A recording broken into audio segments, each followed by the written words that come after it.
Maximum student तेच लिहिणार आहेत, चांगले मार्क मिळणं अवघड होतं अशा निबंधांमध्ये. सो कमिंग बॅक टू आपला पहिला टॉपिक, की स्त्रियांचे समाजातील दुय्यम स्थान नाहीसे होण्यासाठी त्यांची मानसिकता बदलणे आवश्यक आहे. स्त्रियांची मानसिकता बदलणे आवश्यक आहे. आता हा जो निबंध होता ना गाईज, जसा मी पेपर स्टुडंटनी पाठवला ग्रुपवर, मी ओपन केला, हा निबंधाचा पहिला टॉपिक वाचला, माझ्या डोक्यात सगळ्यात पहिल्यांदाच एक विचार आला की याच्या मी स्टोरी काय लिहीन, अनेक्डॉट. ओके, मी निबंधाची सुरुवात कशी करेन. आणि हा जो टॉपिक माझ्या डोळ्यासमोर आला तर माझ्या डोक्यात पहिलाच विचार आला की काही दिवसापूर्वी मागच्या आठवड्यामध्ये दिल्लीमध्ये एक केस झाली.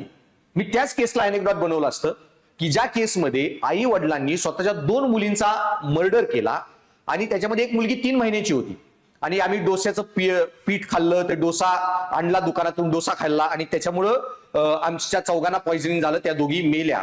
ओके, तर त्यांनी एक विष टाकलेलं, तर डोसा पॉइझनिंग नव्हता, पण पोलिसांना डाऊट आला की 3 महिन्याच्या बाळाला कोण डोसा चारतं आणि याच्यावरूनच पुढं ते अरेस्ट झाले. पण या स्टोरीचा मी अनेकदा म्हणून वापर केला असता की ही गोष्ट क्लिअरली दाखवते की आई स्वतःच्या मुलींचा मर्डर करते 2 कारण मुलगा हवा म्हणून. आणि ही जी वृत्ती आहे ह्याच ह्या निबंधाचा क्रक्स आहे की स्त्रियांचे समाजातील दुय्यम स्थान नाहीसे होण्यासाठी त्यांची मानसिकता बदलणे आवश्यक आहे. स्त्रियांनी स्वतः पहिल्यांदा स्त्रियांबद्दल स्वतःकडे बघण्याचा दृष्टिकोन बदलणं गरजेचं आहे. हा जो निबंधाचा गाभा आहे की एक सून, ओके, जिची पिळवणूक होते सासूकडून, ती पिळवणूक करणारी स्त्री आणि जिची पिळवणूक होते ती पण स्त्री, आणि हीच सून जेव्हा परत सासू होते ती स्वतःच्या सुनेची पिळवणूक करते.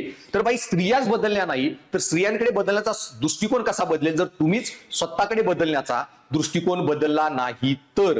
ओके, खूप भारी निबंध आहे हा. आणि आपण जे इथिक्स मध्ये महिलांच्या इश्यूमध्ये जे फिलॉसॉफिकल डिबेट करू, उत्कृष्ट निबंध लिहिता येऊ शकतो.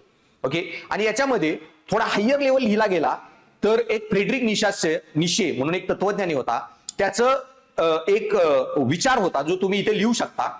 त्याचा एक असा विचार होता की जो गुलाम असतो ना, त्या गुलामाचं सर्वात महत्वाचं की एक गुलामाला सगळ्यात आयुष्यात महत्वाची गोष्ट काय पाहिजे. तुम्ही म्हणताल गुलामाला सगळ्यात महत्वाचं काय तर स्वातंत्र्य. ओके, तोच म्हणला की हेच चुकीचं आहे. कुठल्याही गुलामाला कधीही स्वातंत्र्य सर्वात आवडती गोष्ट नसते. कोणत्याही गुलामाचं सगळ्यात आवडतं स्वप्न म्हणजे त्याला कोणीतरी गुलाम मिळावा. ओके, आणि जोपर्यंत तो त्याच्याकडे स्वातंत्र्य नाहीये, स्वातंत्र्य तर ही त्याची सगळ्यात महत्वाची गरज पाहिजे. पण जर त्याला गुलाम मिळाला ना तर तो स्वतःच्या गुलामगिरीला काही प्रॉब्लेम नाही, मला जर गुलाम असेल तर. आणि त्याच्यामुळं ही जी वृत्ती आहे की हा जो फ्रेडरिक निशाचा जो विचार आहे की मी गुलाम आहे तर मी दुसऱ्यांना ही गुलामगिरीतून मुक्त करणार, हा विचार खूप कमी लोकांकडे येतो. जर मला गुलाम आहे ना, विषय संपला.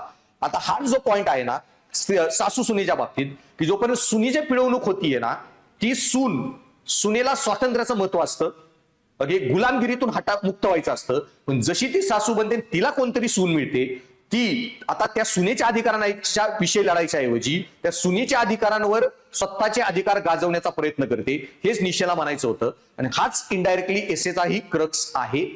मग आता या निबंधात तुम्ही काय लिहिणार, तर निबंधामध्ये सुरुवातीला खूप क्रिटिकल अनालिसिस करावं लागतं, जे मी माझ्या क्लासमध्ये शिकवतो. फक्त ह्या निबंधापुरतं मी तुम्हाला ते क्रिटिकल अनालिसिस काय असतं त्याचे एक उदाहरण देईन. क्लासमध्ये पहिले 20-1 तास आपण अशा 80-90 निबंधाचं क्रिटिकल अनालिसिस मी करून घेतो. तर इथे की स्त्रियांचे समाजातील दुय्यम स्थान नाहीसे होण्यासाठी त्यांची मानसिकता बदलणे आवश्यक आहे. तर निबंध काय म्हणतोय की स्त्रियांचे दुय्यम स्थान. सो निबंधाचा पहिला पॉइंट काय आहे की स्त्रियांचं स्थान समाजामध्ये दुय्यम आहे. ओके, पहिल्यांदा तुम्हाला याच्यावर चर्चा करणं गरजेचं आहे निबंधामध्ये की स्त्रियांचं स्थान समाजात खरंच दुय्यम आहे का. हो आहे, त्याची काही उदाहरणं द्या. एकदा तुम्हाला ते कळलं की स्त्रियांचं स्थान कसं दुय्यम आहे तर मग पुढची गोष्ट काय निबंधात म्हणते की ती जर परिस्थिती समाजातील दुय्यम स्थान बदलायचं असेल तर त्यांची मानसिकता बदलणं गरजेचं आहे, स्त्रियांची मानसिकता बदलणं गरजेचं आहे. याच्यामध्ये इम्प्लिसिट अझम्पशन काय आहे की त्यांची मानसिकता बदलण्यासाठी स्त्रिया, ओके, याच त्यांच्या दुय्यम स्थानाला जबाबदार आहेत. मग स्त्रियांचं स्थान दुय्यम आहे तर नेक्स्ट प्रश्न, दुय्यम स्थान स्त्रियांचं असण्यामागं कोणती कारणं आहेत जबाबदार. खूप सारी कारणं लिहा. मग त्याच्यामध्ये एक कारण आहे स्त्रियांचं स्वतःबद्दलचं स्वतःची मानसिकता. ही मानसिकता जबाबदार आहे का, त्याच्यावर प्रश्न काही 100-150 शब्द लिहा, त्याच्यात काही उदाहरणं टाका. मग ही मानसिकता बदलता येऊ शकते का. बदलणे शब्द, ओके, आता महत्वाचा आहे की बदलणे, बदलण्यावर कमेंट डिस्कशन करा. बदलता येऊ शकते का? हो, व्हॅल्यू आहे, ऍटिट्यूड आहे. No one is a born man or woman. Man or woman are made. कोणी स्त्री पुरुष म्हणून जन्माला येत नाही. ओके, मानव म्हणून जन्माला येतात. स्त्री पुरुष घडवले जातात. ही मानसिकता शेप करते. सो मग क्लासमध्ये मी सुरुवातीला शिकवलं gender classification and biological classification. Okay, male and female is a biological classification. Man and woman is a gender classification. Okay, so man and woman म्हणजे काय की बाई माणसासारखं वाग, बाई माणसासारखं राहा. ही जी वृत्ती आहे सांस्कृतिक आहे.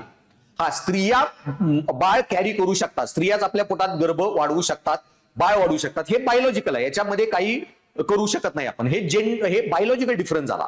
ओके, पण स्त्रिया लढू शकत नाहीत, स्त्रियांनीच नोकरी करू नये, स्त्रियांनी घर सांभाळावं, हे जे झालं ते सांस्कृतिक फरक झाला, ज्याला आपण जेंडर क्लासिफिकेशन म्हणतो. मग ही जी मानसिकता आहे, जी संस्कृतीकडून जन्माला आली, समाजाकडून, आई वडिलांकडून, ती शिक्षणाकडून वगैरे, तर ही बदलता येऊ शकते का? तर येस, बदलता येऊ शकते का? त्याची काही उदाहरणं लिहा, त्याच्यावर चर्चा करा. मग बदलता येऊ शकते तर ऑटोमॅटिक नेक्स्ट काय, कशी बदलणार, 100 शब्द त्याच्यावर सोल्युशन लिहा. मग समाजाचा, कायद्यांचा, प्रशासनाचा, सगळ्यांचा सहभाग त्याच्यात काय असू शकतो.